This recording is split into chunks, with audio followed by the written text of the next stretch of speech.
Hi, everybody. Welcome to today's Cathedra webinar. We are coming to you live on September 9th, 2025. You are tuning in for day 2 of the 5-day admissions and occupancy webinar series with your instructor, Cheryl A. Cosley, who's principal of Cheryl A. Cosley and Associates, Housing Consulting and Management Services. My name is Brooke Warrington. I'm the Training and Development Specialist here at the Native Learning Center. We're also thrilled that you could tune in for today's webinar. If you could follow along while I read the disclaimer aloud. This webinar provides a summary of fundamental concepts, requirements, and/or procedures within the allotted 90 minutes. The material discussed does not illustrate all possible scenarios that could be applicable. We also have our copyright infringement law pictured here. This is just a friendly reminder that the webinar materials are protected by copyright, trademark, trade secret, and other intellectual property laws. Cheryl's going to refer to a lot of different resource items that she put together for you. I think there's about 34 of them or 33. It's a little too many links to share, but if you go into the courses section and you open up the admissions and occupancy series course, you can download everything that she refers to from the course pages. But I have gone ahead and put a link to the PDF of the slides in the chat, and you can also find that in the shared notes section. When you tune in for day 3, 4, and 5, because of course you're going to come back, you'll go ahead and click that green banner that's on the top of the screen. You'll just log in like you did today. Yeah, Kylie, we got a group now. Awesome. We ask that you join with listen-only capabilities. Just helps to cut down on audio feedback. But if you join with your mic on, not a big deal. You could just go ahead and mute yourself just in case. If you need to pull up a list of your speaker and your mic devices, what you see on the bottom of your screen might be a little headset instead of a telephone, but know that it pulls up the same list. So if you hear my voice coming out of the wrong device, maybe you want to use headphones, maybe you're trying to use a speaker that you have, you can bring up the list by clicking on that icon. But again, yours might be a little headset icon instead of a little telephone, but it'll do the same thing. And of course, we want to encourage your interaction during the webinar. We want to hear your questions, want to see the comments. If you have any tech support issues that I can help you navigate through, you can let us know in the public chat. So if you don't have that expanded yet, you can go over to the messages panel, and public chat is that first option. You'll click on that to open it, and then whatever you'd like to say or ask, go ahead and type it into that box that says send message to public chat. You can hit enter, or you can click on the cute little paper airplane and that'll send it in.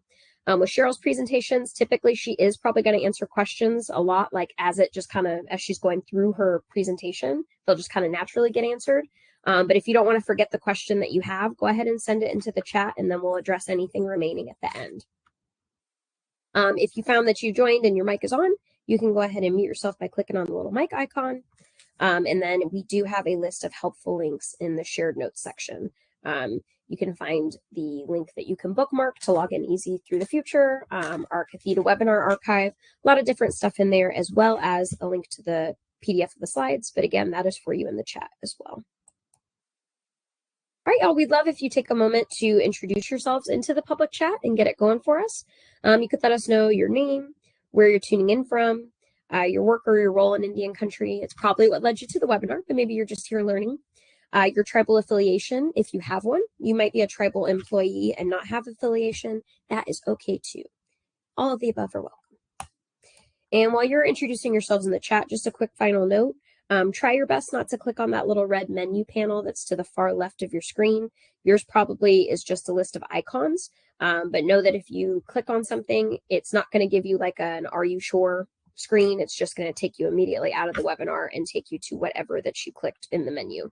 You can always just rejoin by clicking the green banner, but I just want to give you a heads up that if you click on that, it is going to pull you right out. All right, folks, while you're introducing yourselves, it is with great pleasure that I introduce your webinar instructor, Cheryl A. Cosley. And Cheryl, I have made you presenter now. Oh, thank you very, very much. Brooke is a wonderful background person and always there to help you guys. If you can't do anything, she'll figure it out for you.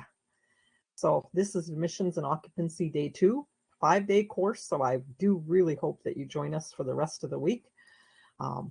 Welcome and good afternoon. I did go and smudge, and this is, like she said, brought to you courtesy of the Native Learning Center and the Department of Housing and Urban Development. We fall under the Office of Native American Programs. My information is at the beginning and the end of every presentation. Should you ever need anything, please reach out to me. So Anim in my language, or Bonjour, hello.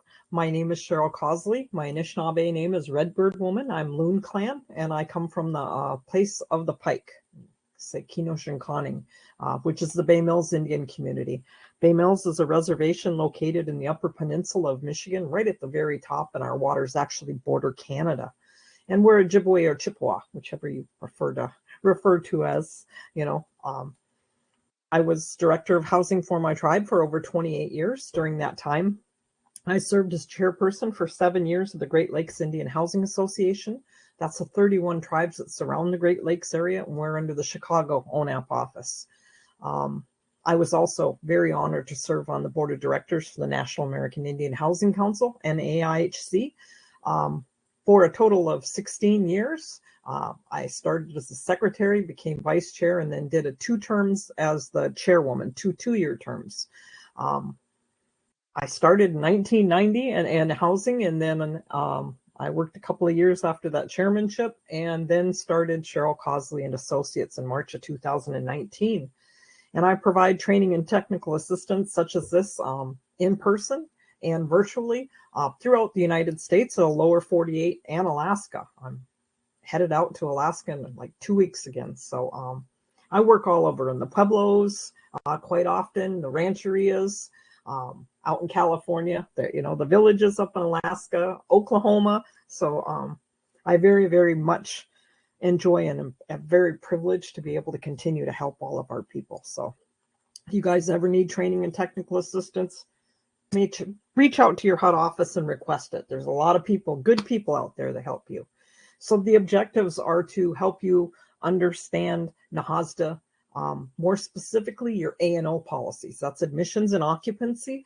I believe that's the most important policy that your housing office entity will have if you have any tenants.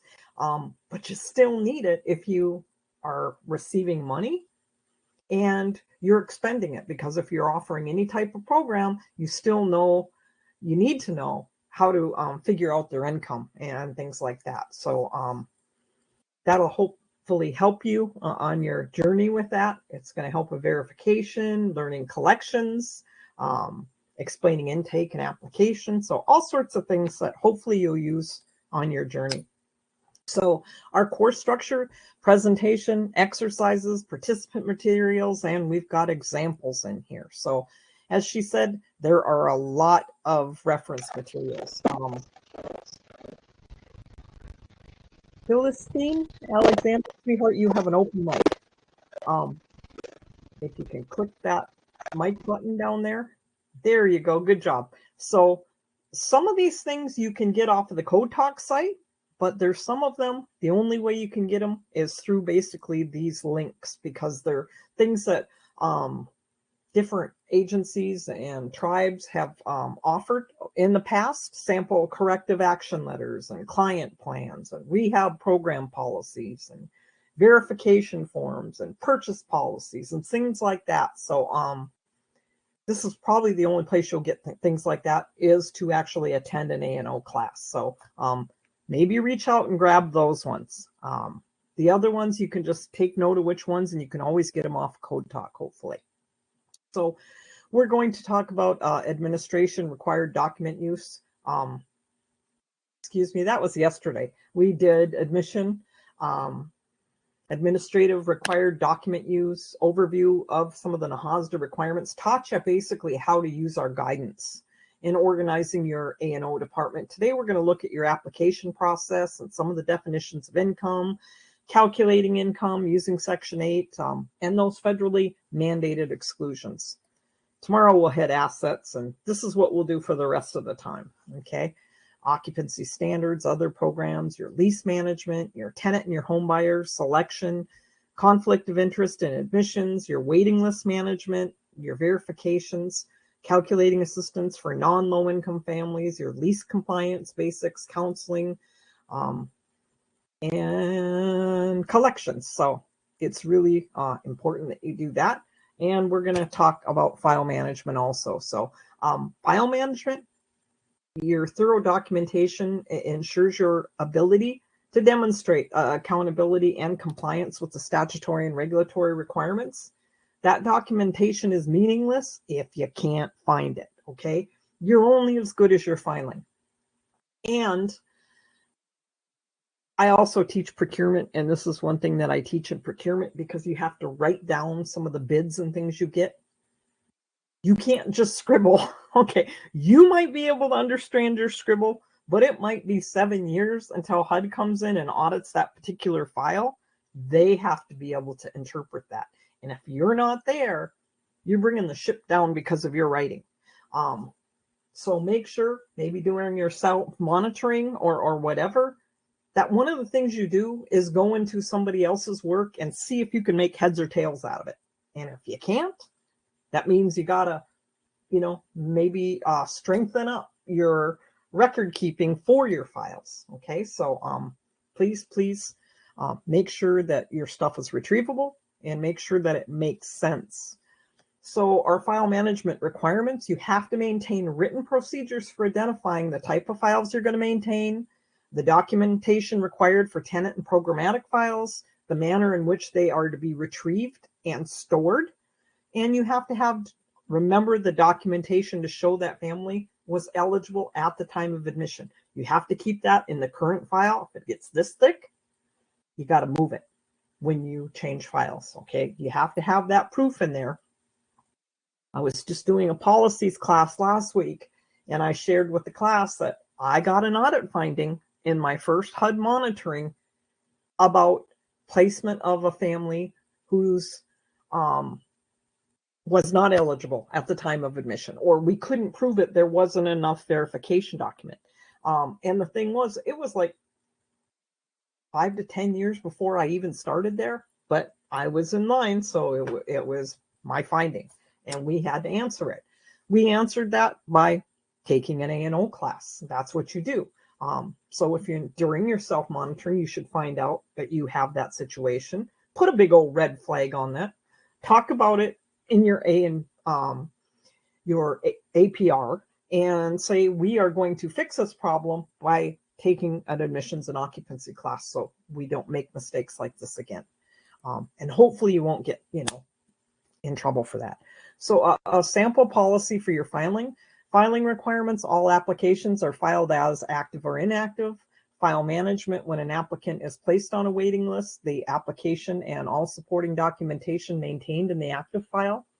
All applicant files are organized alphabetically. An inactive file, applicants who are determined to be ineligible for whatever reason are placed in the inactive file, organized alphabetically by fiscal year. Inactive files will be set up in a database indicated by name, address, bedroom size, income, and date. And then your file retention, all inactive files are retained for a minimum of 3 years. All active files are retained for 5 years after move out, or an outstanding issues, all of them are resolved. Whichever is greater. Your inactive file placement, waiting list applicants will be placed in an inactive file waiting list and treated as followed when a staff has made a determination of ineligibility or they didn't even finish the application process. Oftentimes, you'll get an application and it's missing all sorts of documents. You need to tell them what they are missing and how long you're going to give them to make that application whole. Do it in writing. You should have a checklist basically of everything that you need, and keep 2 of them. So, or make a copy and make them sign that and hand that to them. And then in your file, you've got, well, on this date, I told them that they needed this is social security number, this copy of this birth certificate, whatever you're missing. And that'll help you when they go to your tribal council and say, I've been on that list since December of 2021 and haven't got anywhere. Well, no, you've never made the list. You didn't do your paperwork and complete it. And then your confidentiality. The information contained in TDHE files is confidential. Only those with the need to know have the right to review the contents of a client file. with anyone other than permissible TDHE staff. Not all your staff, your maintenance people, things like that, they don't need to know that information, okay? You should know who you can share what with. Tribal officials must have a court order to access applicant or occupant information unless the applicant or occupant has signed a consent to release the information to that requesting policy. So it's really important that you have that. So legal responsibility, recipients, applicants, participants, they have rights. Those rights are protected by the agreements executed by all parties. Thorough documentation, excellent file management practices ensures the enforcement of those rights. You must establish a records management system to actually meet NAHASDA's implementing regulations, which require recipients to perform self-monitoring activities annually. Okay, so look at your A&O files. Those in your procurement files are the ones that, you know, you can get into the most trouble with, basically. More areas, you know, so you should have a confidentiality policy protecting your residents and applicants. Whereas the housing entity provides decent, safe, sanitary housing for low-income Native Americans in accordance with HUD guidelines. And they seek to protect the interest of the residents and applicants by prohibiting the exploitive use of personal information to the extent permitted by tribal and state law. The housing entity is also mandated by HUD confidentiality requirements to protect tenant information and housing records. In all cases, the release required the prior written approval of the housing entity's executive director. Therefore, be it resolved that it is the policy of the housing authority to protect all interests of the people we serve to the maximum extent permitted by law. All employees and members of the housing entity, including the Housing Board of Commissioners and the Tribal Council, are required to abide by this standard. Only inspectors, auditors, and investigators, others who are engaged in their normal functions as approved by HUD, may have access to confidential information concerning residents and applicants. So you should have something very similar to what I described on the page before, or something like this. Your Board of Commissioners and your Tribal Council should sign it, and your staff members.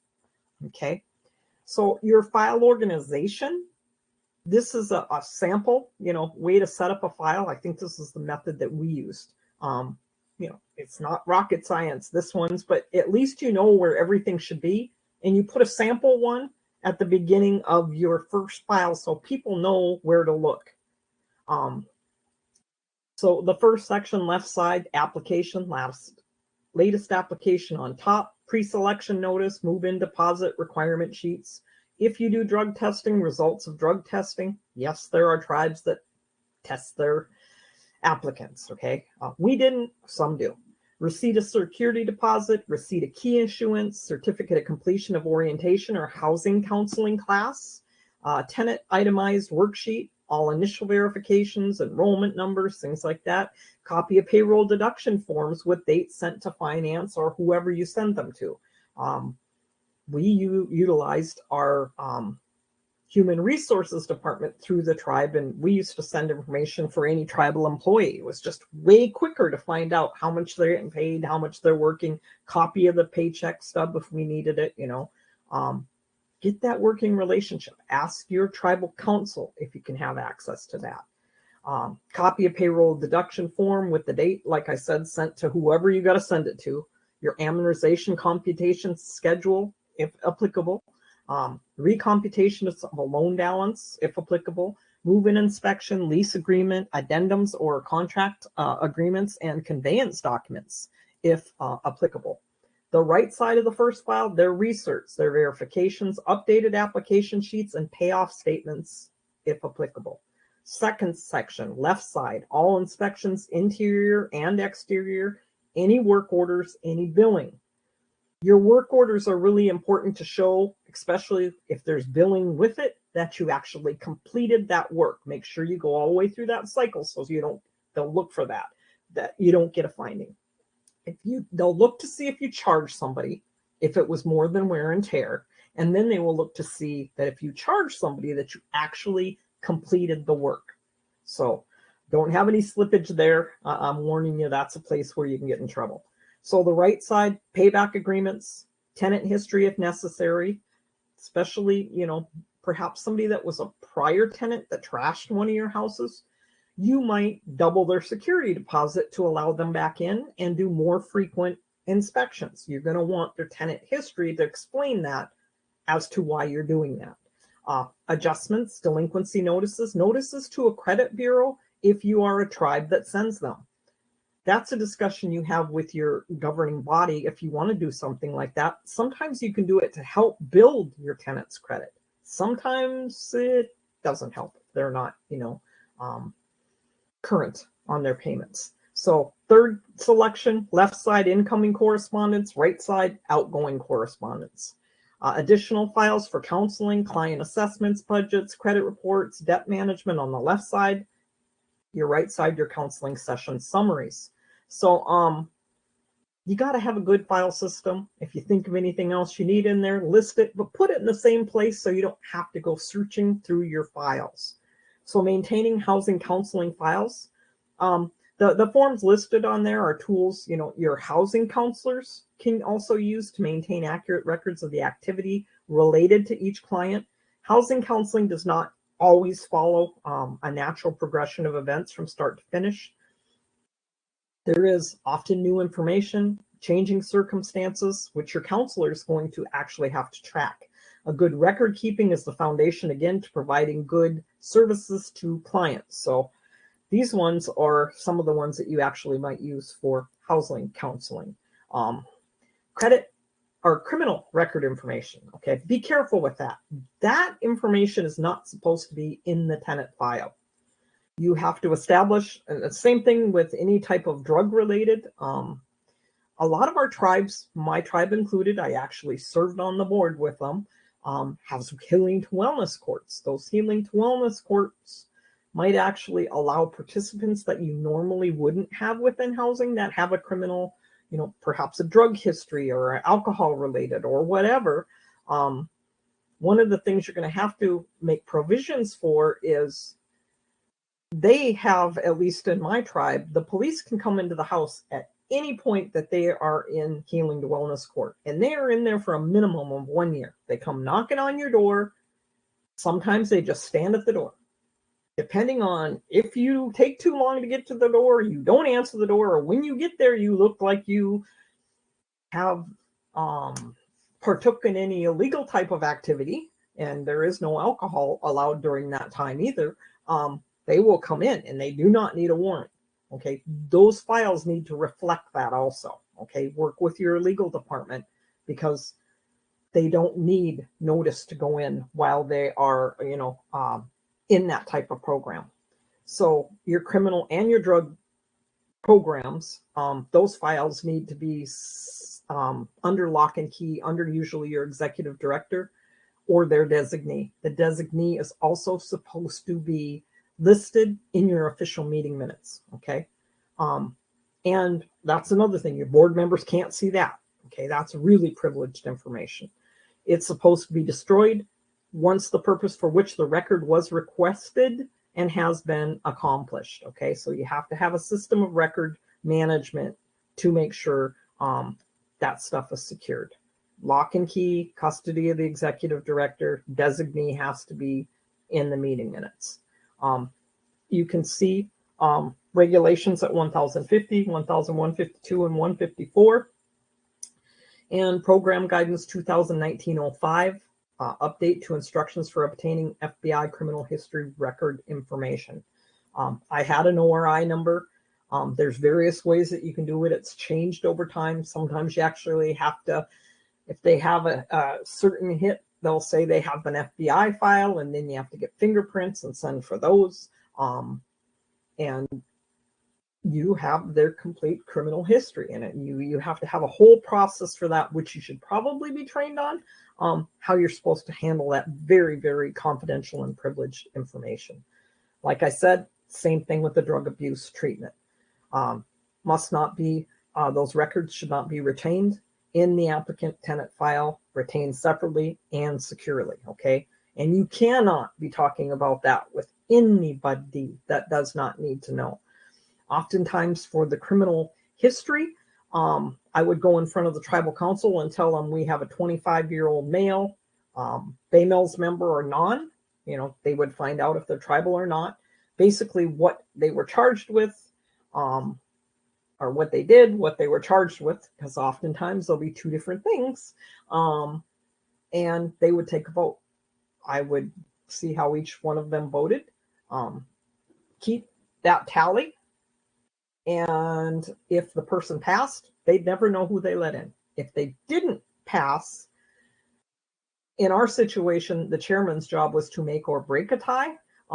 That's why we always made sure we knew who did what.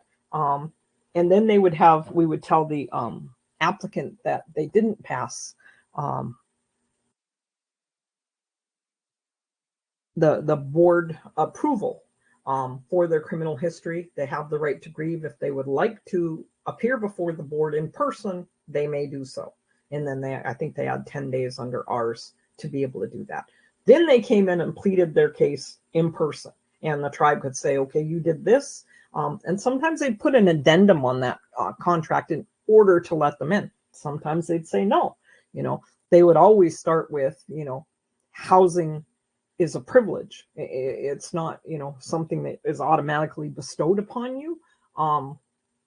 It's an opportunity and it's a privilege. And we are charged with protecting all of our tribal members. So we have an exercise, if you guys, true or false, eligibility at the time of admission is always kept in the current file, true or false.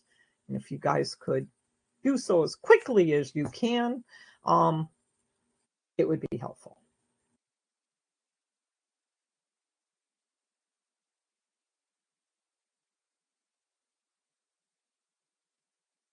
Hey guys, come on. We can't take too long or you'll be late getting out of here.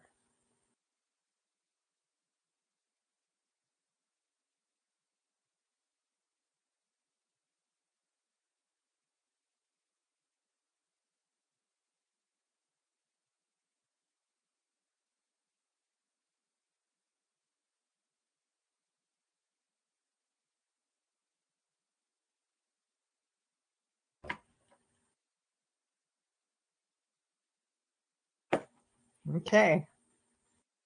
And the answer is always it's true. Okay, let's see if there's another one here. Nope. Okay, back to the thing. So our application process,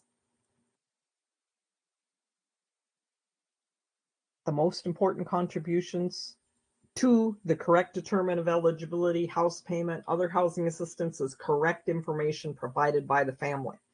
You have to do effective owner verification and interpretation of the information that you are presented, and the correct application of NAHASDA regulations by you as a recipient, making sure that you give them all of the standard deductions. And we went through some of those yesterday also. It's really important that they get them all, make sure, you know, you can't offer one and not the other. They're standardized deductions that you guys got to give them.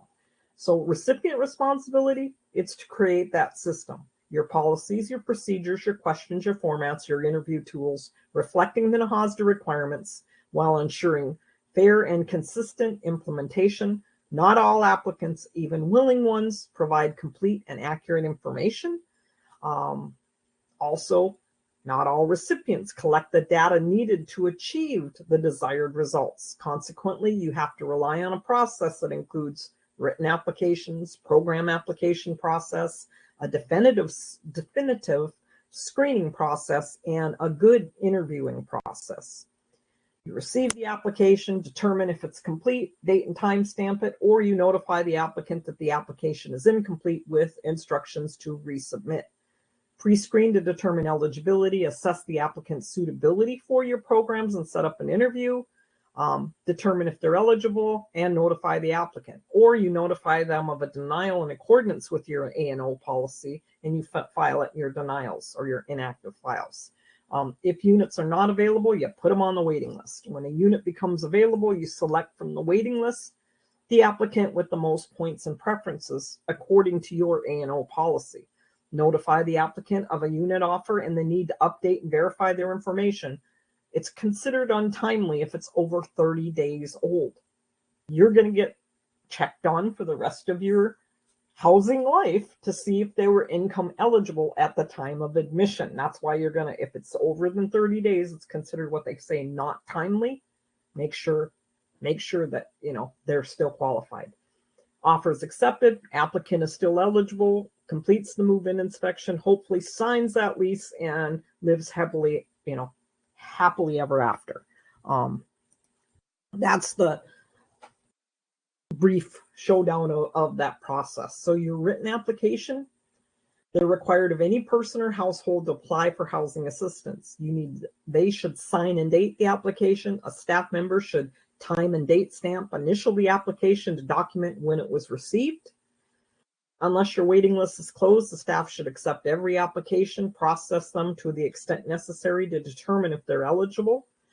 Prior to taking the application during periods which your waiting list is closed, consider maintaining an inquiry list for those households who are interested in receiving assistance. Make it clear that an inquiry does not constitute an application and does not determine the date and time for purposes of placement on your waiting list. That application may be completed by either the applicant or a member of the housing staff. I've had to do that with people that are, not functionally literate, or English is not perhaps their first language. Whoever does that, don't make it a bougie person, okay? Down to earth, easy to work with. Do it in a quiet place away from everybody else so you can go through page by page with them and they understand what they're doing, okay? This is one of the most important things. This is when you can show who you are and, give that grace to your tribal members, okay? The applicant has to sign the application if they're assisted by a housing staff member to complete that, okay? You're responsible for developing your own application forms. They need to capture and organize the information needed to make that determination of eligibility for whatever housing program the application is for.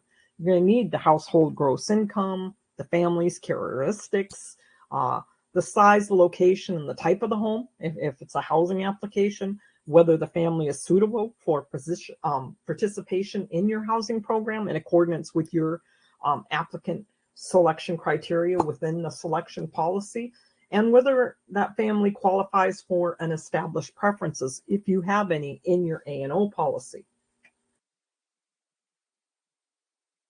So that application serves as a guide to effective interviewing, which additionally supports ensuring the same questions are asked of all your families. Yesterday I went over with how very important HUD really wants us to treat everybody the same, okay? Gives you a paper trail for false statements, provides proof that questions were asked. All of your applications need to ask if that household, okay, do you or any member of your household have a family or business relationship with an employee of the housing entity, with the board of commissioners, or with the tribal council. And you will have to have a tenant application form. You can use whatever kind that you guys want. There's no prescribed form, okay? You can use one from public housing if you want. Bring it over to your own, or use one from, somebody else within your area, change it all over to your material. Look at that and try to make sure that you get enough information, okay? This is quite extensive, okay? Whatever you want to put in there. See how extensive this one is? Lots, stocks, bonds, cash on hand, real estate, personal property. So written application should be time and date stamped when they are received. Should be accepted and processed to determine the eligibility. Your staff needs to document all communication with the applicant and any removal from a waiting list. You got to be really careful because HUD's a stickler about that also. Okay, you cannot be removing people from your waiting list without good reason. You should have a policy what that is. And if they call you up, you need to note that on there. Cheryl Cosley spoke to, Brooke Shields on September 9th at 2:35, and Brooke asked to be removed from the waiting list. She found or purchased a different unit, purchased a house, and then I would have to sign that. And you put it right on that application, and then you move them over to that inactive file, and you keep that there until HUD does your monitoring. So your staff need to document all communication with the applicant, removals from the waiting list, and you should help your applicants complete your applications if needed. I believe in a two-signature such as this. One, that somebody received that initial application, okay? Because, for instance, I work in the Pueblos, like I said, quite a bit. And one of the Pueblos, you can't get back to those back offices. The person that is at the front desk is sitting at that desk. That's who you turn that package into. Well, she's not going to look through an application process. She's not going to look through that package. She can sign it and say, I received this on this date at this time. Then it goes to the back, and you should be processing it when it is determined complete as of whatever date you make that determination. Then you date and stamp and sign that one also, okay? And then when you send that written notice to the applicant that it has been found complete, incomplete, or they are ineligible, okay? Maybe make a form such as this up for your files. So your eligibility screening, it involves considerations of numerous factors, your program requirements, your income restrictions, your established preferences. And although many of those factors can be locally determined, a written eligibility policy provides specific guidance regarding procedures and helps determine eligibility. Some of the areas of eligibility could be a criminal background if you want to do that. Okay, if you're going to do criminal backgrounds, you do them on everybody. You don't just, well, he looks like a criminal. You can't do that. Everybody that walks through the door. Okay, one of the things that I did, I also said that I'm going to run another criminal lien should they request to transfer units.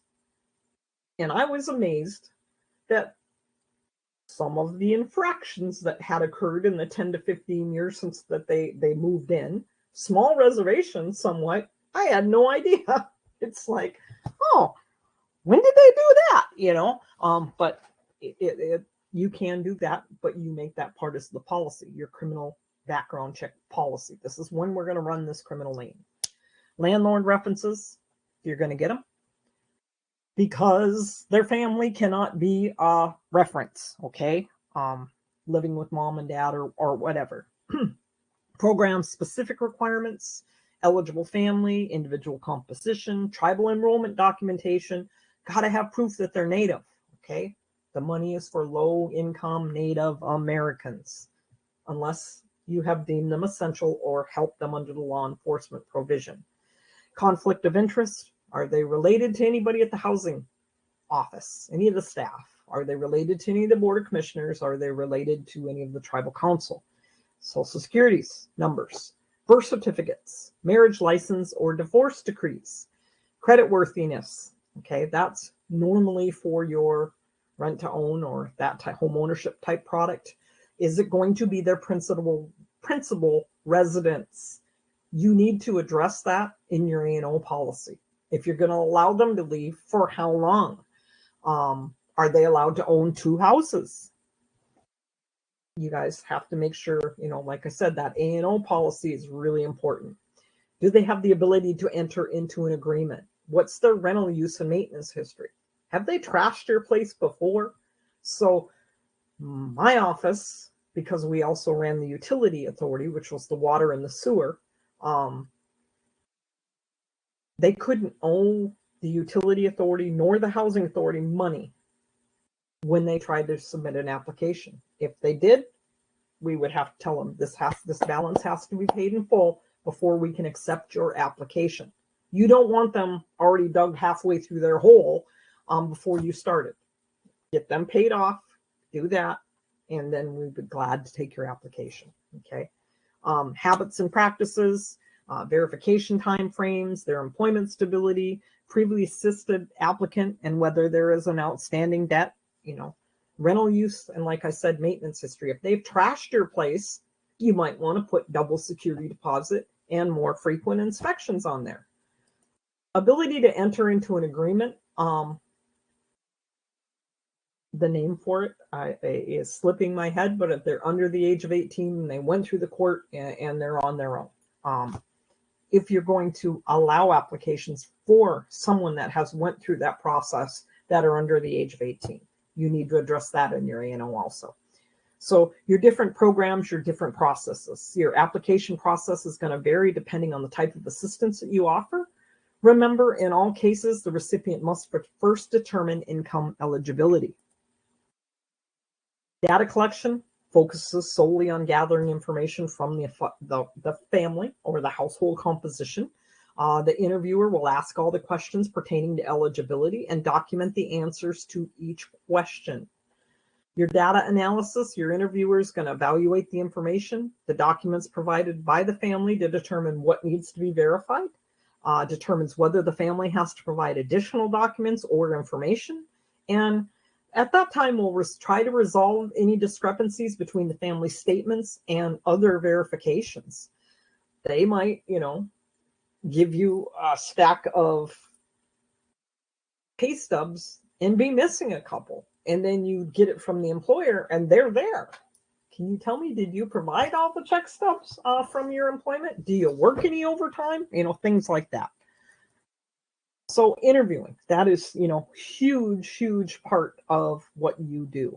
So I live in the Upper Peninsula. That's the only way to get to the Lower Peninsula. And sometimes it's closed, especially in the wintertime. So interviewing that applicant, no matter how expertly designed the questions posed in an application can be interpreted differently by different applicants. 4 of you guys in this class could be handed an application and 3 of you are going to think I'm asking a different question, or you're going to read that and provide different information based on, how it registered with you. Okay.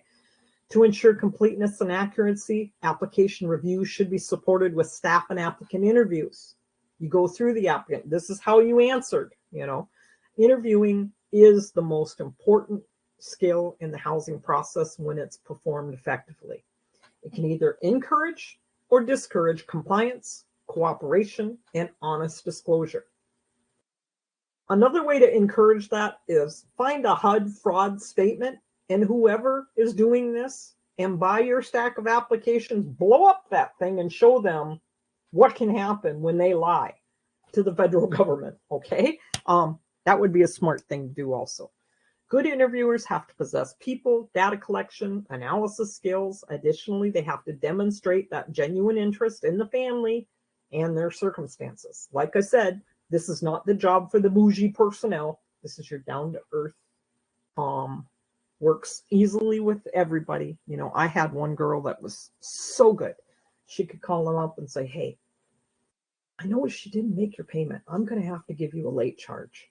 Is there something going on that we need to know about? Do you need any help with anything? That's how she would come across. She's still there, and she was absolutely wonderful at being able to reach out and do that, Your pre-interviewing, interviewer sets the tone, builds the trust, use a checklist to establish ground rules for your interview. Some of the tips. Okay, first of all, no regulatory requirement by HUD that you do a face-to-face interview. If you have the time, if you have the staff, if you have someone that can do that, it will really help make sure that your applicants know what's expected of them and you make sure that you get good quality information, okay? If the recipient doesn't interview the family in person, the completeness of that application and examination form is critical to your income and your rent determinations. So in interviewing, the application or your re-exam form is generally used as your template for your interview. You ask every question on the form. Make sure all the questions are answered. Don't allow NA, yes or no, or fill it out. Make sure the form is signed, dated by the staff and the family representative. Okay? Ask the right questions. Use global, what they call open-ended questions to get explanations. Who, what, where, how do you, and why? An example would be my husband in his current job. He drives truck for an excavation company. They build roads, they build, there's quite a few people from the tribe that work for them. I would have or should have asked, is it common for your workers to work overtime?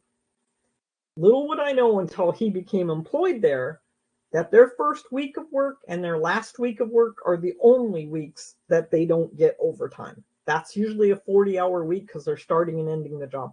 The rest of the time, it's usually a minimum of 10 hours, sometimes 20 to 30. That's a lot of overtime, and that's a big boost in that pay. You have to count bonuses. You have to count overtime. You count that as part of the income. Use closed questions to get specifics. Do you? Is it? How much? How many hours of overtime do you expect? Or you call and ask the company.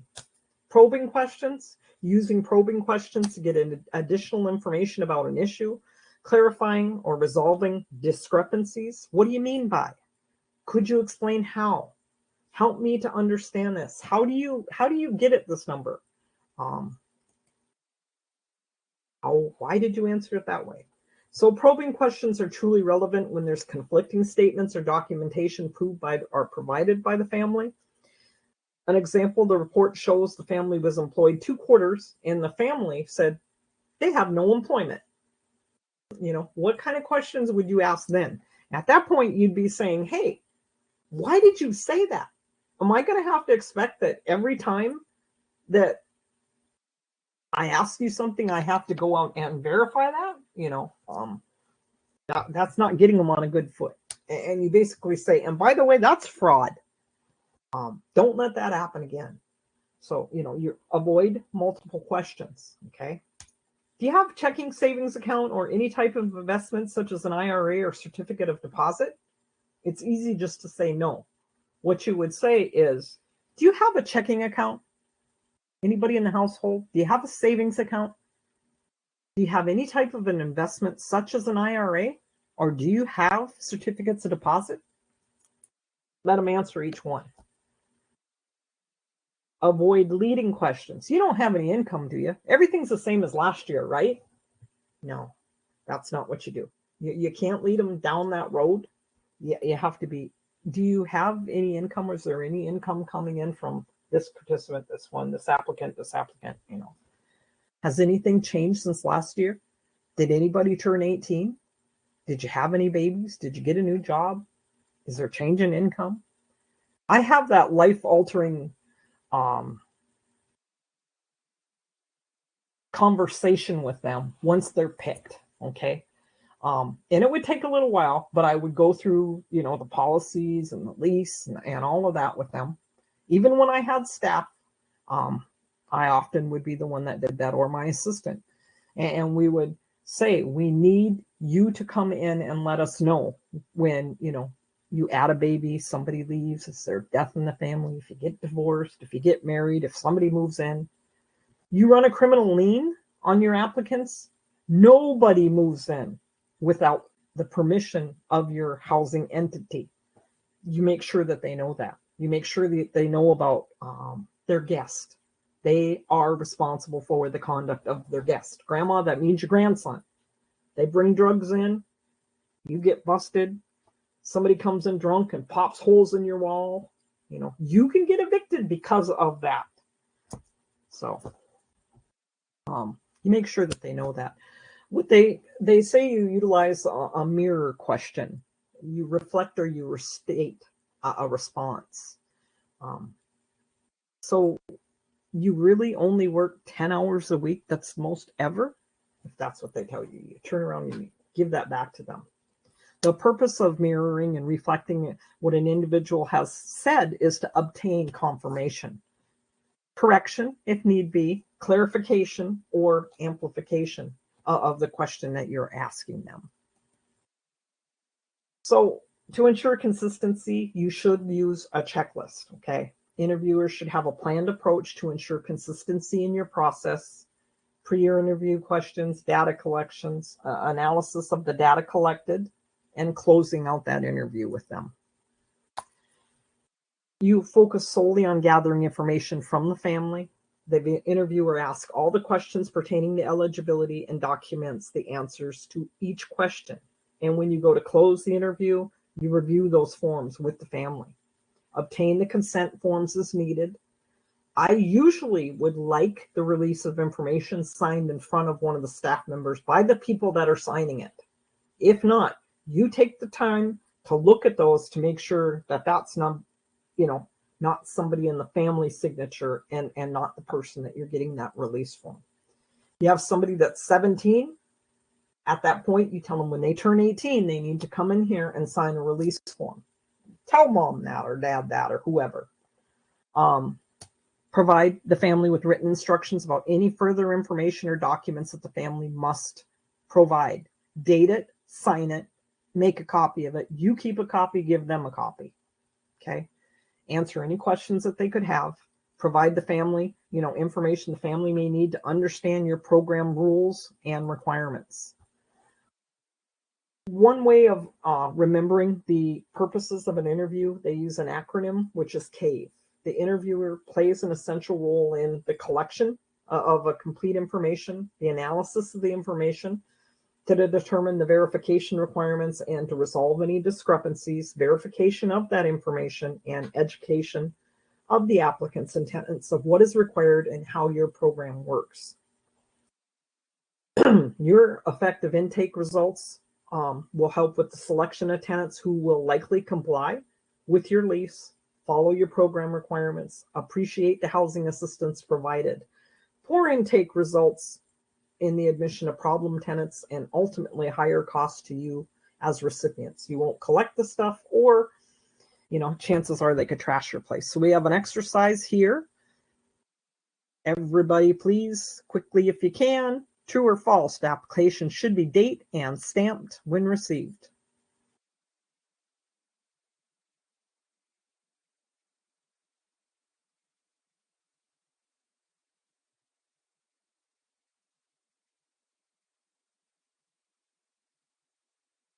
Okay, good job, guys. Yay. Okay. Which of the following information should be included on the application? The family's characteristics, the family's contact information, the family's tax return, all of the above, or A and B only on the application.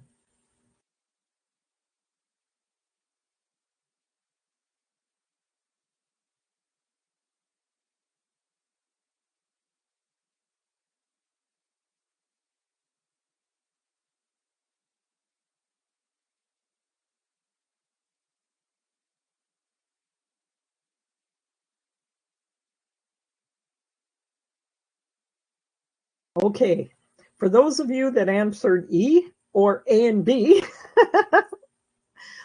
you are correct. You don't normally get a tax return, or a tax return is not normally attached to an application. Okay. Thank you for participating. Preferences used by the tribe or your TDHE are defined where? In your policies and procedures. NAHASDA, preferences are not allowed under NAHASDA. Where are they defined?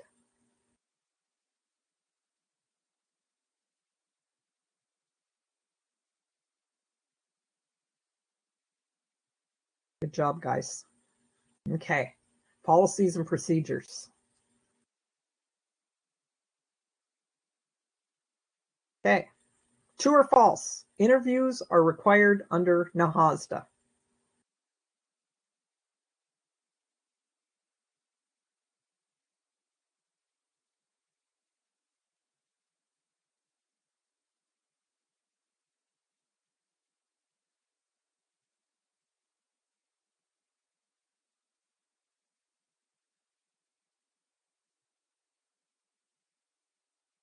Good job, Antonia. I don't want to go backwards. Interviews are not required under NAHASDA. Okay.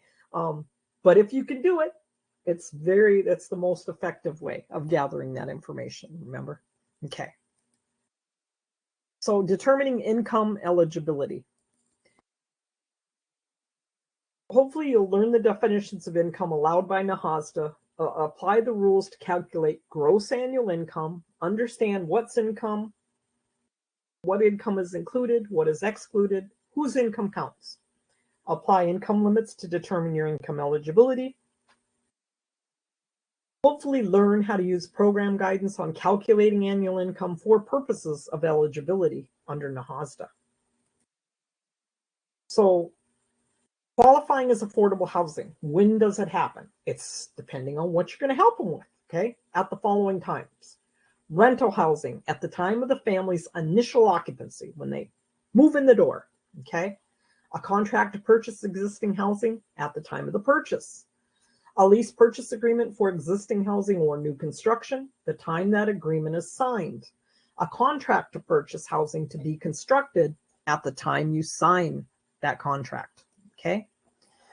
One of the criteria for eligibility admissions to a housing assistance program is the amount of annual income that family earns. In accordance with Section 4 of NAHASDA, the term income means income from all sources of each member of the household as determined in accordance with criteria prescribed by the Secretary of HUD, except that the following amounts may not be considered as income under this paragraph. So that's coming from the statute. Remember I told you to learn the rules, you gotta, and the majority of you were not here yesterday. Yesterday's class might help you guys. I would highly recommend that you download it because it told you how to use the guidance, okay? And it's really important. NAHASDA statute's the first place you go to.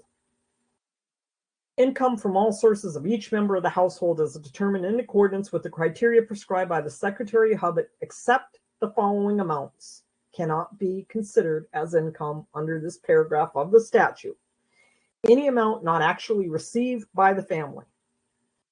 Any amount that would be eligible for exclusion under Section 1613 of the Social Security Act. Any amount received by any member of the family as a disability compensation under Chapter 11, Title 38,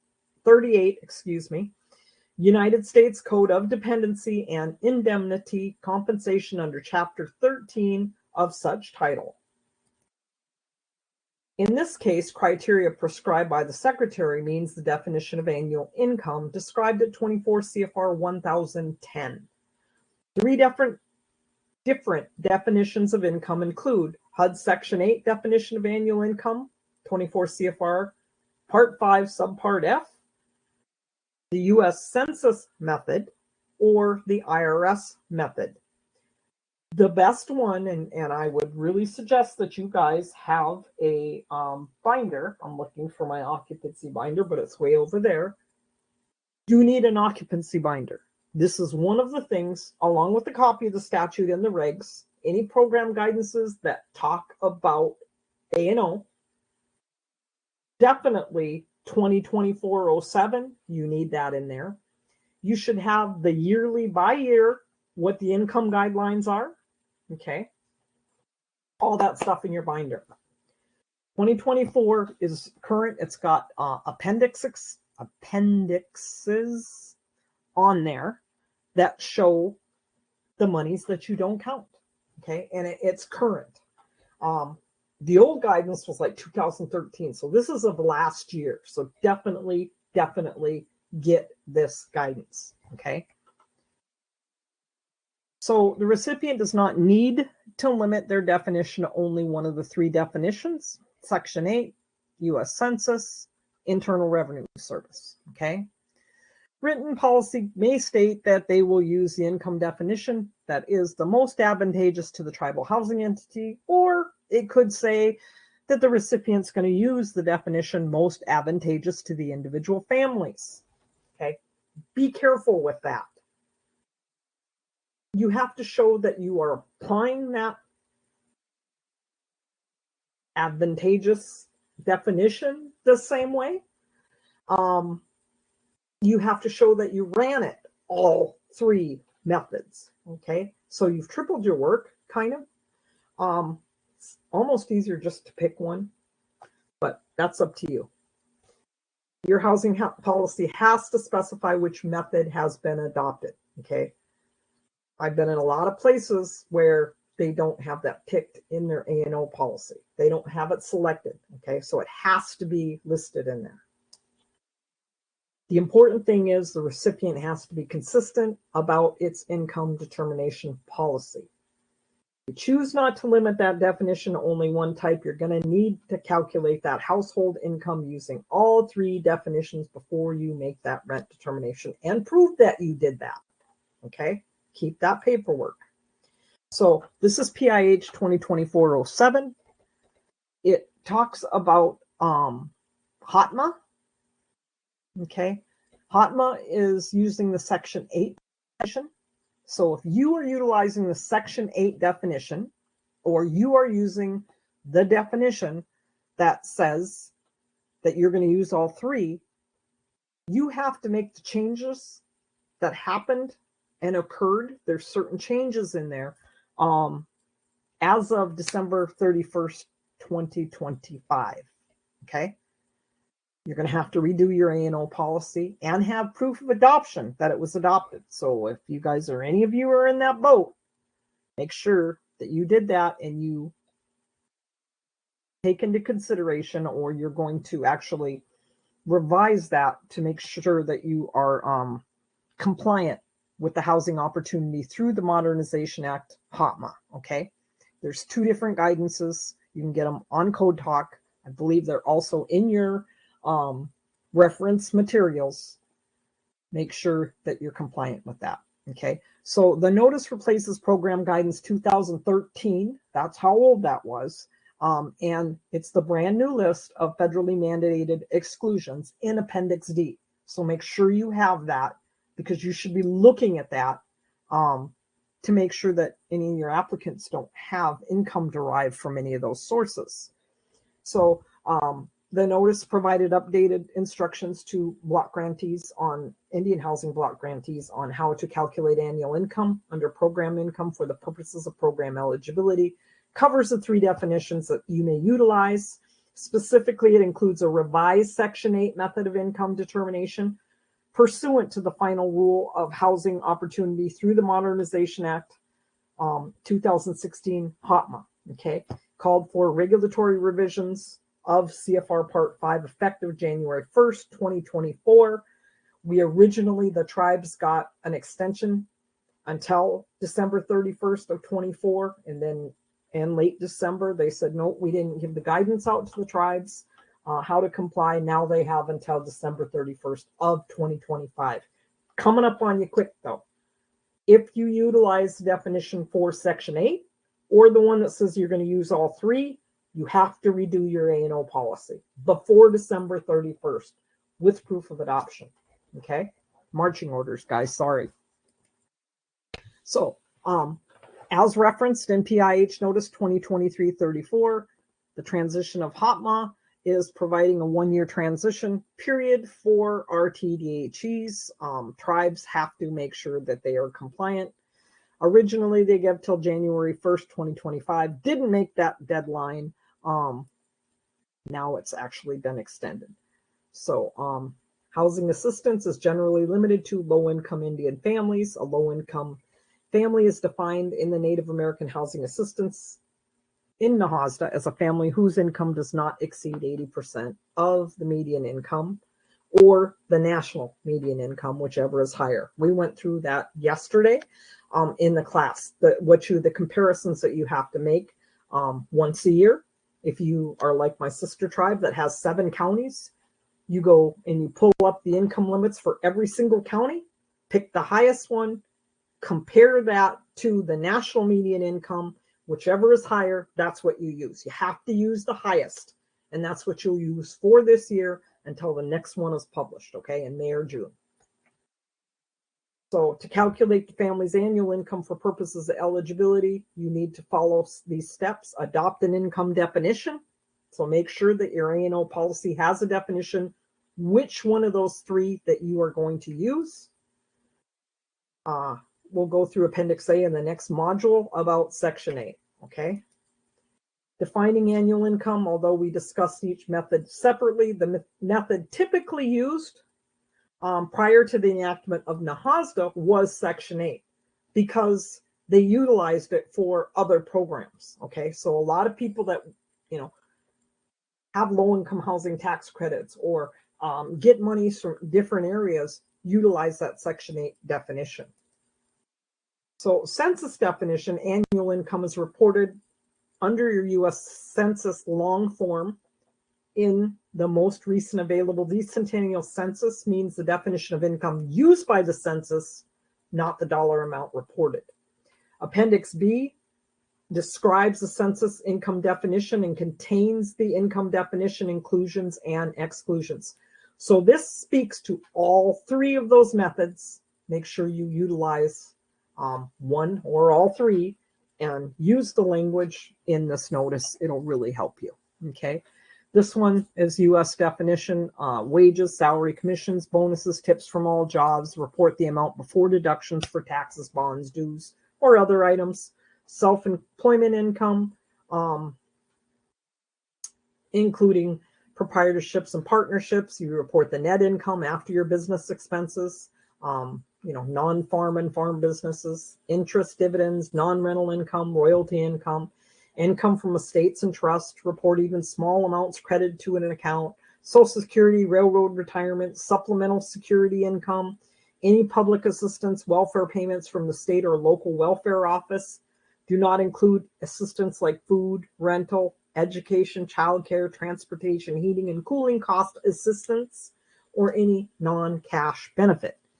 Retirement income, pensions, survivor, disability income do not include income that is rolled over or reinvested into another retirement account. Any other sources of income received regularly, such as veterans payments, unemployment compensation, child support, or alimony. IRS definition, the adjusted gross income is defined for purposes of reporting under the IRS Form 1040 for individual federal annual income tax purposes. Grantees should review the program participants' appropriate past IRS Form 1040 to obtain that information. On the 2022 form, it was 1040 form, it was line 10. It might have moved, okay? Appendix C is where it outlines the IRS income definition. It contains additional information on what is included and excluded in your annual gross income on the IRS Form 1040. So this is a really good document to show you what you need to be counting and not counting, okay? And it is the most up-to-date one that's out there. The recipient can use more than one income definition. For example, we just went through that, the one that's most advantageous to the family or the housing entity. So IRS 1040 calculation, you include wages, salaries, tips from the W-2 form. Household employee wages are not reported. Tips not reported on W-2 forms. Medicaid waiver payments not reported. Taxable dependent care benefits from line 2441, line 26, or form, 2441. Employer provided adoption benefits, wages, other earned income, non-taxable, combat pay election, or taxable interest. So go through these, make sure that you're utilizing, your right definitions. Ordinary dividends, taxable IRAs, taxable pensions and annuities, Social Security benefits that are taxable, capital gains or losses on Schedule D. So all of this, you include your prizes and awards that you receive, gambling, lottery winnings, raffle winnings, jury duty fees, Alaska permanent funds. It lists everything in here for you guys. And then the exclusions, okay? So revised 5603 definitions in the term utilized under annual income. Day laborer, dependent, foster, adult. They changed the definitions right there. So make sure that you pay attention to what those are. An individual hired and paid one day at a time with an agreement that the individual will be hired or work again in the future. a dependent, a member of the family, which excludes foster children. Okay, so remember, in our definitions, we don't give dependent deductions to foster children. Now, I explained yesterday, a lot of our tribes, our children get raised by aunties, grandmas. You know, our children are not usually given into the foster care system to begin with. I pretty much raised my granddaughter till she was 13. Her mom worked all night long at a casino and things like that. So she spent the majority of her waking hours here. I didn't get any income from watching her. She was not legally my foster child. What tribes will do, and you are allowed to do, is if you want to give them perhaps the dependent deduction, your governing body would make that motion, put it into your meeting minutes, and then it appears, you put it in your IHP. Any child within the household for over 3 months a year or 6 months a year or whatever definition that you want to utilize will be given the dependent deduction. The child may not be given a dependent deduction in more than one household, you know, something like that in there. But you have the ability to do that. You have to have proof that your governing body agreed to it, keep the proof for those meeting minutes, and then you list it in your IHP whenever you're changing any of the standard deductions. You also list it in your A&O policy, okay? So foster adult, a member of the household is 18 years of age or older, meets the definition of a foster adult under state law. In general, a foster adult is a person 18 years of age or older, unable to live independently due to a debilitating physical or mental condition and placed with the family by authorized placement agency or by judgment decree or any other order of any court of competent jurisdiction. So your tribal court. Foster child, member of the household who meets the definition of a foster child under state law. In general, a foster child is placed with the family by an authorized placement agency, public child welfare agency, judgment decree, or any other court of competent jurisdiction. And then health and medical care expenses. Health and medical care expenses are any cost incurred in the diagnosis, cure, mitigation, treatment, prevention of disease, or payments for treatments affecting any structure or function of the body. Health and medical care expenses include medical insurance premiums, long-term care premiums that are paid or anticipated during the period for which annual income is computed. Okay, as long as nobody else, like Indian Health, is paying that. Okay, that's the thing you got to watch about medical bills, if Indian Health is paying them or not. You can't get it twice. So independent contractor, an individual who qualifies as an independent contractor instead of an employee in accordance with the IRS income tax requirements, whose earnings are consequently subject to the self-employment tax. That's what I am. I'm an independent contractor. I have to pay my own taxes.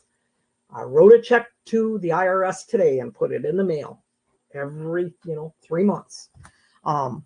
In general, an individual is an independent contractor if the payer has the right to control or direct only the result of the work and not what will be done and how it will be done.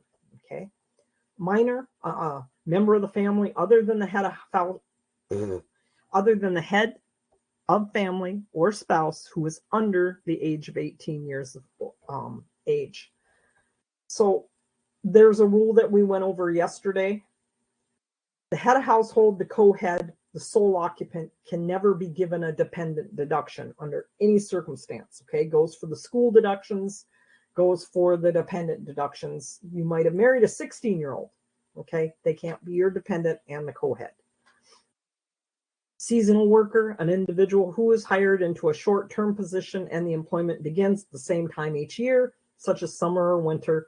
Typically, the individual is hired to address seasonal demands that arise for the employer or industry. Our fishing people here are very seasonal. Very few of them go and fish in the ice. So some of them get unemployment, some of them don't. It depends on the fishing crew if they actually pay it in or not. And they're not taxed. So it's really interesting when it comes to calculating their rent. I used to have to bargain with them almost Come on, if you were only making that much, you'd be at McDonald's. Don't, because they don't file taxes, it's hard to prove exactly what they do make. And so those of you that have fishing communities and it's a treaty-related income, it's sometimes interesting. Annual income is defined in 24 CFR Part 5. The definition provided is used by a variety of federal programs, including NAHASDA. Annual income used to determine program eligibility, and in some programs, the level of assistance that household will receive. If they fall between 80 and 100% of median income and you have utilized your 10% authority, I think we went through that yesterday also, they can't receive the same amount as you would give your low-income families, okay? The definition of annual income is the gross amount of income of all adult household members anticipated to be received during the coming 12-month period. Each of the I cannot pronounce that.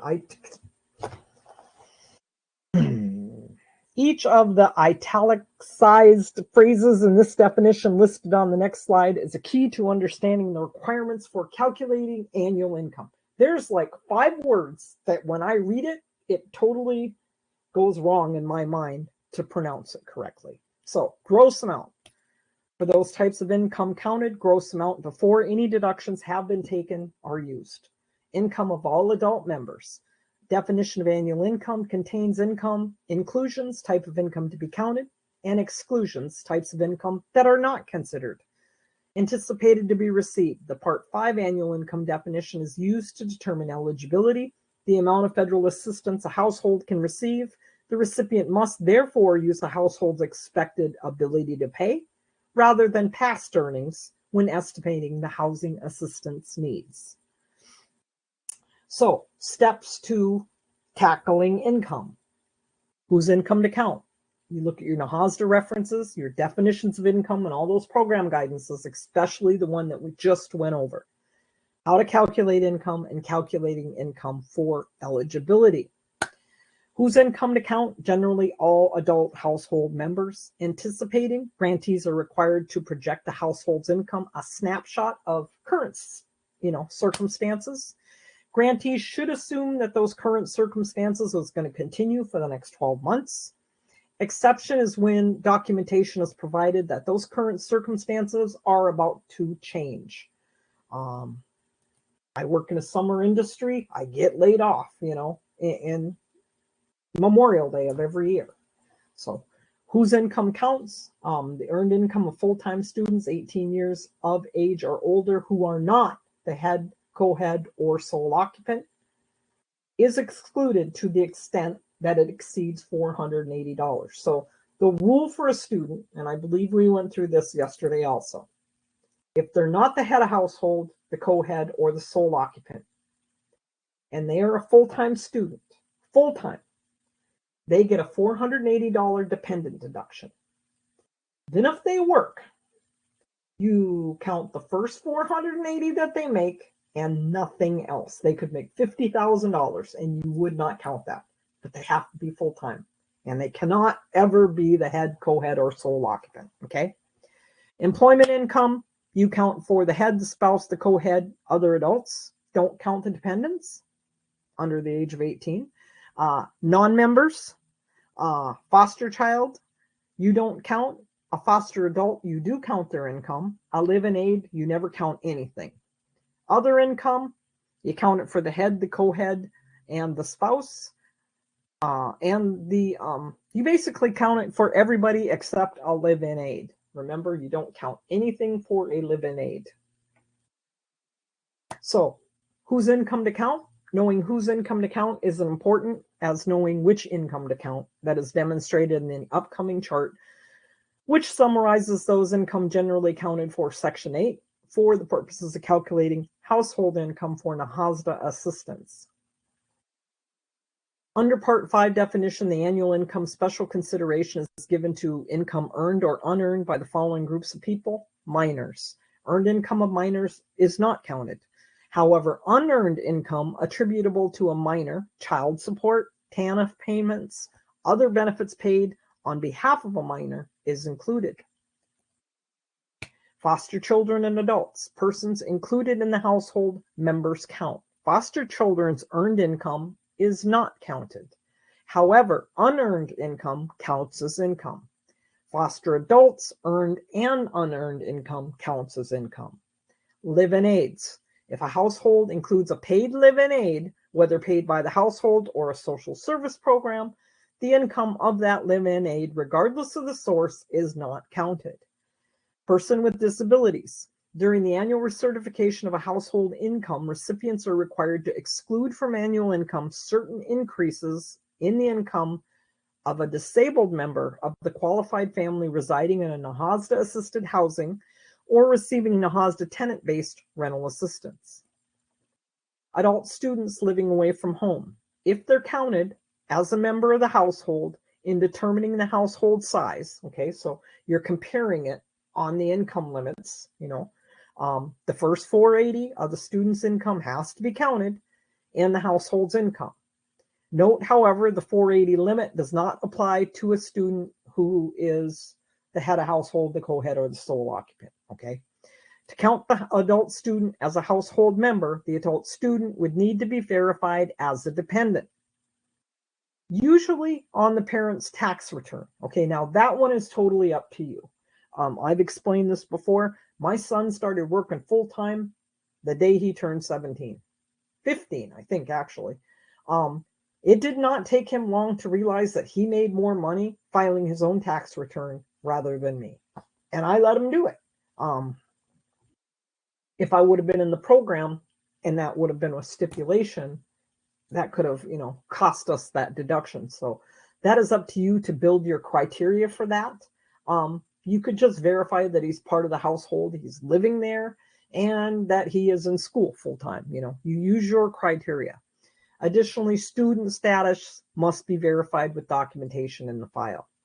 A temporarily absent household member, the income of temporarily absent household members are counted in the definition of annual income. We have one here right now. He works on the pipeline up in Alaska. He goes and works like 6 weeks and comes home for 3. But they count it the whole time. Regardless of the amount the absent member contributes to the household, the income of that temporarily absent household member is counted. Okay. Income from self-employment, cash assets withdrawn, salaries paid to household members from businesses have to be counted. Negative net income from businesses is not counted. Assets, there is no asset limitation. Income from assets is recognized as part of the annual income. So you're looking at somebody's savings account. They got $500 in there. You don't count $500 worth of assets. You count the asset income. How much was made on that $500? Might be $3, depending on how they have, what kind of deal they have with the bank. Comparisons of income definitions, Section 8, earned income 18 and over. Unearned income less than 18 requires a special asset computation. Child support counted as income. Inheritance counts as an asset. Census, they say to count the income of 15 plus, okay, but NAHASDA doesn't make you do that. Asset calculation is included. Child support is counted as income. Inheritance doesn't count. IRS income of all ages, depending on amount and type. Asset calculation included. Child support excluded as income. Inheritance does not count. You can actually write into your policy. And if you can prove that you are not receiving child support in the court of the jurisdiction that ordered the child support, you wouldn't have to count it. You would only count the amount that was actually received. That's up to you. A lot of programs, a lot of incomes actually look at it that way. So familiarities, consistency, many housing Many housing programs have the most experience with Section 8, okay? Years ago anyway, not necessarily really now. Many have developed administrative procedures and forms based on those rules and requirements. HUD Section 8 has been used for many years in various HUD programs, such as Section 8 and public housing. The HUD Section 8 definition is used in the low income housing tax credit program. So if you offer that, that might be the definition that you're going to want to utilize, which often uses in combination with block grant funding for your rental housing projects. Types of income to count. Knew that was coming. Some differences between those three definitions, and they can result in different income calculations. The most significant differences are between child support payments are not included on the IRS Form 1040 definitions of income. The IRS 1040 definition allows the deduction of alimony payments. Inheritance and insurance settlements are included in the HUD Section 8 asset calculation, but not included in the census or the IRS definition of annual income. Treatment of assets, the HUD Section 8 definition of annual income requires the special computation concerning assets. The census long form and the IRS form 1040 definitions do not require such a calculation. However, income from certain kinds of assets may be included under those definitions. So, exercises. A family has been determined to be eligible for a lease purchase agreement. The NAHASDA regulations describes when does housing qualify as affordable housing under NAHASDA. According to 1147, when would the family occupying the unit need to qualify as low income? When the family moves into the home, when the family signs a lease purchase agreement, when the family finds a builder.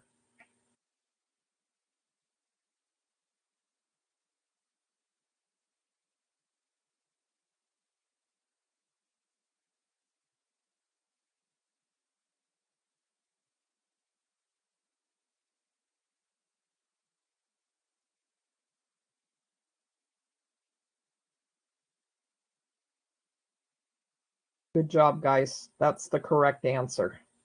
I'm sorry, because we're running a little late. I want to make sure to get through this. Code Talk, I don't need to hear it right now. You can get mailings from Code Talk, by the way. Very helpful. Calculating income using Section 8.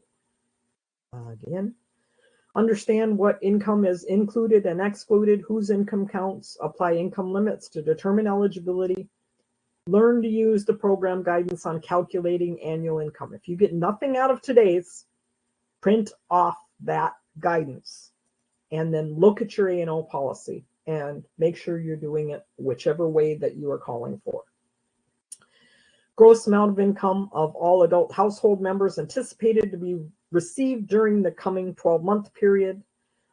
Gross amount is before the deductions are taken. Income inclusions, types of income to be counted. Exclusions are the types of income not to be considered.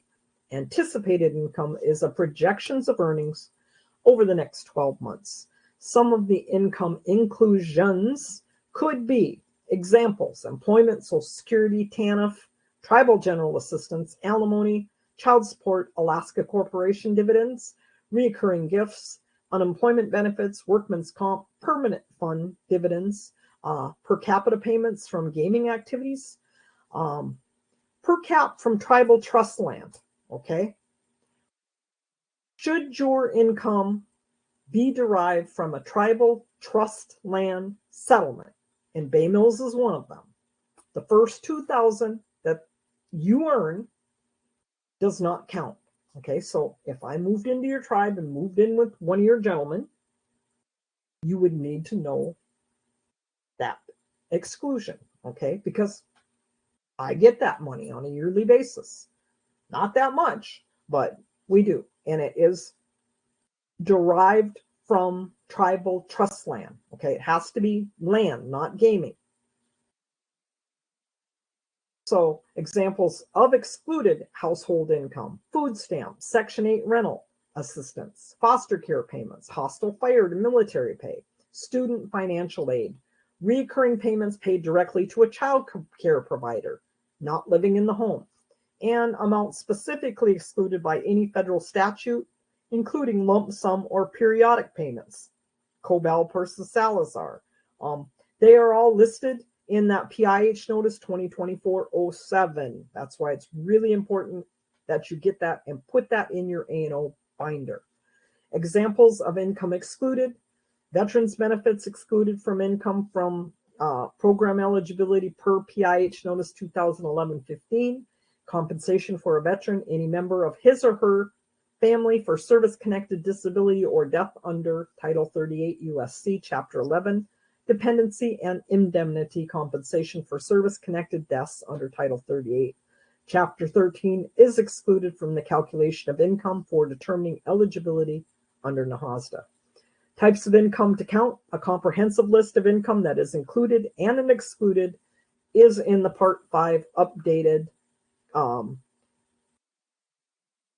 publication at PIH 2024-07. Make sure you guys utilize that. Income from self-employment. In case of self-employment, individuals who have just started a business, they have to be able to project how much they're going to make. And it might be hard for them to, I remember, how do I know what I'm going to make? But you have to make that projection to your accountant to be able to judge what your quarterly payments are going to be also, okay? Make sure you look at the reference materials, the attachments to the program guidance, calculating income for eligibility. Section 8, definitely under the mandated exclusions, they're all in here. Become familiar with whatever definition you are using. Also go back, look at your A&O policy and see if you have which one you're utilizing. If you don't, it has to be in there. If you're using Section 8, it has to be updated to reflect the HOTMA information, okay? It's really, really important. Or if you're using that definition utilizing all three, you're going to have to redo your A&O policy also. Federally mandated exclusions from annual income was updated in that. So these are all the things that you do not need to count. Like the Grand River Band of Ottawa Indians, they're from Michigan.